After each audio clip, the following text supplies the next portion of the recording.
Ասում են դեռ 33 տարի առաջ Վանգան արել է իր վերջին կանխատեսումը, որի տարածումը արգելված էր մինչև նրա մահը։ Այդ կանխատեսման մեջ ասվում էր, որ մեր քաղաքակրթության վերջին զատիկը տեղի կունենա 2026 թվականի ապրիլի 12-ին, ինչը համապատասխանում է Ռուսաստանի զատիկին։ Ինքը տարին հրեղեն ձիու տարի է, այն նույն ապոկալիպսիսի հեծյալը, որը մեզ տանում է փոփոխությունների։ Այստեղ ապոկալիպսիսը ներկայացվում է որպես համակարգի վերագործարկման կետ։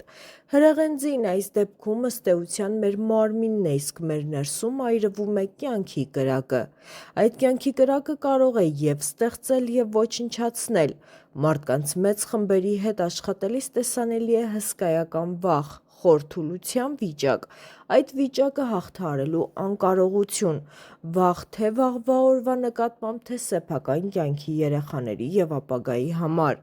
Առաջանում է թաքնվելու, փախչելու ցանկություն, ֆիզիկական վիճակն էլ է շատ ծանր։ Մարդիկ բողոքում են գլխացավերից, զսպվածության պակասից, զայրույթից։ Իհարկե, մարդկանց մեծ մասը դա վերագրում է արտաքին իրադարձություններին, կարծելով, թե արտաքինն է որոշում ներքինը, բայց իրականում տեղի է ունենում բացահայտման գործընթացը։